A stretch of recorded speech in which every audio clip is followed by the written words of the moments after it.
अस्सलामुअलैकुम दोस्तों, जैसा कि हम मौलाना हज़रात की स्पीचेस तो सुनते ही रहते हैं और हमें सुननी भी चाहिए, क्योंकि कुरान और हदीस सुनने से इल्म में इजाफ़ा भी होता है और ईमान ताज़ा भी होता है। लेकिन कुछ मौलाना हज़रात हमें मन घड़त किस्से कहानियाँ सुना रहे होते हैं और हम उन्हें सच समझ लेते हैं, जिससे हमारा अकीदा और ईमान ख़राब होता है।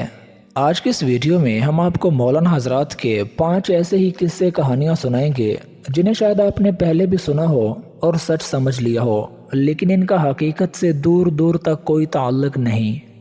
नंबर 1। ऐसा दोस्तों, जिन भाइयों को ये एतराज़ था कि इस बार ईद का चांद रात 11:30 बजे क्यों नज़र आया था, तो इसकी वजह ये मौलाना साहब बयान कर रहे हैं, जिसका हमें तो पता ही नहीं था। हज़रत शेख अली इब्ने हेती फरमाते हैं कि मैं 29 रमज़ान को आपकी बारगाह में गया तो मैंने देखा कि एक खूबसूरत जवान बड़ा सजा धजा था और बड़ा खुश खुश था। तो वो जो है वो निकल करके जा रहा था। मैंने कहा, हजरत कितना खूबसूरत है, कितना सज धज गया है और कितना खुश है, कौन था ये? गौस पाक मुस्कुरा के कहते हैं, वो ईद का चांद था, वो कोई इंसान नहीं था। वो कौन था? ईद का चांद था। और मुझसे इजाजत लेने आया था, हजरत 29 को निकलना है कि 30 को निकलना है? अच्छा जी, चांद अब्दुल कादिर जिलानी रहमतुल्लाह अलैह से इजाज़त लेता था कि 29 को निकलूँ या 30 को। अब्दुल कादिर जिलानी रहमतुल्लाह अलैह तो जिंदा रहे 87 बरस, तो इससे पहले चांद किससे इजाज़त लेकर निकलता था और इसके बाद किससे इजाज़त लेकर निकल रहा है। दोस्तों, सूरज और चांद अल्लाह के हुक्म से चलते हैं, ये झूठी और मन घड़त बात है। सामने बैठ के सुनने वालों को भी थोड़ा अकल से काम लेना चाहिए। नंबर 2। अब कोकब नूरानी साहब को सुने।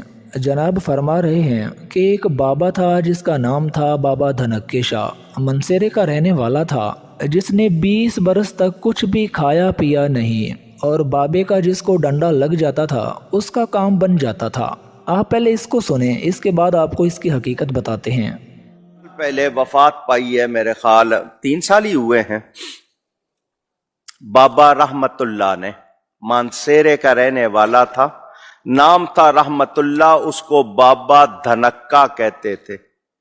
कोई बैठा हो यहाँ मानसेरे का तो जानता होगा। कराची से लोग गए, वजीर आजम गए, सदर साहब गए। बाबा डंडा मारता था ना, जिसको डंडा लगता था उसका बेड़ा पार हो जाता था। उस बाबे ने, लोगों ने वहां रह के देखा, 20 बरस कुछ खाया पिया नहीं, पानी का घूंट भी नहीं, पानी का। दोस्तों, जब ये वीडियो इंटरनेट पर अपलोड की गई तो मनसेरा के रहने वाले कई लोगों ने कमेंट किए कि जनाब, हम बाबे धनक्के को अच्छी तरह से जानते हैं। ये बाबा खाता था और दबल के खाता था, और ये अपने मुरीदों को बहुत गालियां भी देता था। नंबर 3। अब डॉक्टर तहरुल कादरी साहब को सुने। किसी ने डॉक्टर साहब की हनफियत पे शक किया तो डॉक्टर साहब ने कहा कि मेरी हनफियत पे कौन शक कर सकता है, अरे तुम तो ऐसे वैसे हनफी हो। मैं 15-20 साल आलम रोया यानी ख्वाब की हालत में इमाम अबू हनीफा से दीन सीखता रहा। का आलम तो ये है कि मैंने तो आलम रोया में कोई 15-20 साल के लगभग का अरसा इमाम आजम रजी अल्लाह तआला अन्हु की शागिर्दी की, आपसे पढ़ा हूं। आलम रोया में बराह रास्त तलम्मुज़ का शरफ मिला है, आलम रोया में बतरीके मनाम। तो मैं मर सकता हूं। ये ख्वाबों का शहजादा है। 15-20 साल तक मैंने इमाम अबू हनीफा से ख्वाब के अंदर उनसे इल्म हासिल किया, उनका फैज़ हासिल किया। ये ब्रिंगम में बयान किया और 3-4 महीने बाद हैदराबाद में बयान किया। तो कहने लगे कि 9 साल तक मैंने इमाम अबू हनीफा से ख्वाब के अंदर इल्म हासिल किया।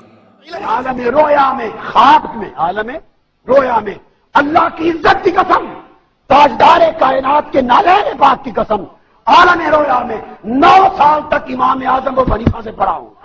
अगर मसलक अफराद पर आ जाए, अगर हम सुन्नी नहीं, रूए जमीन पर किसी मां ने सुन्नी पैदा ही नहीं किया। नंबर 4। अब एक और माशूर व मारूफ मन घड़त किस्सा सुने।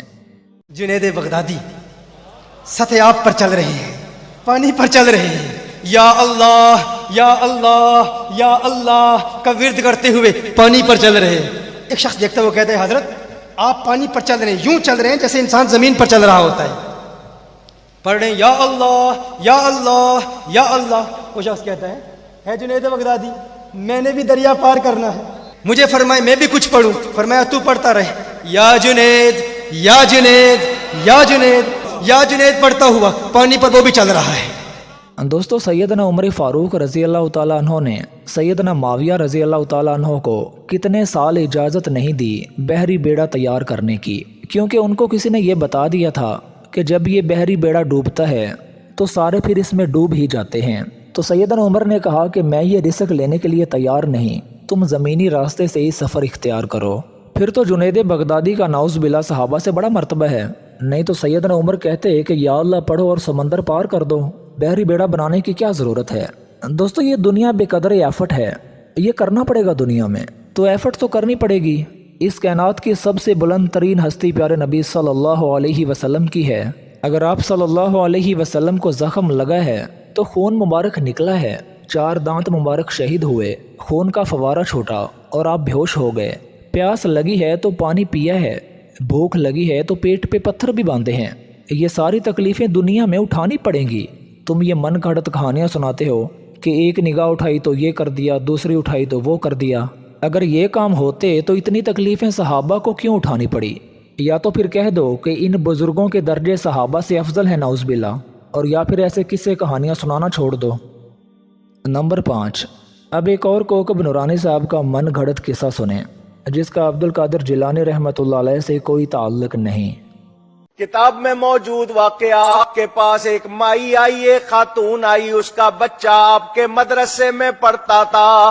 غوث پاک مرغا کھا رہے تھے لیکن آپ ہڈیاں نہیں توڑ رہے تھے, ہڈیاں الگ رکھ رہے تھے. وہ عورت دیکھ رہی تھی, اس کا بچہ دال کھا رہا تھا, غوث پاک مرغا کھا رہے ہیں. ماں تھی نہیں چپ رہ سکی, بول پڑی, میرے بچے کو دال کھلا رہے ہو, خود مرغا کھا رہے ہو, خود آپ مرغا کھا رہے ہو اور میرے بچے کو دال کھلا رہے ہو. غوث پاک اس کی بات سنتے, جب مرغا کھا لیا آپ نے ہڈیوں پر ہاتھ رکھا, فرمایا قم بِإِذْنِی, اٹھ میرے حکم سے. وہ مرغا زندہ ہو گیا. فرمایا جب تیرا بیٹا اس شان کو پہنچے گا تب مرغا کھلائیں گے, ابھی اس کو دال کھانے دے. ابھی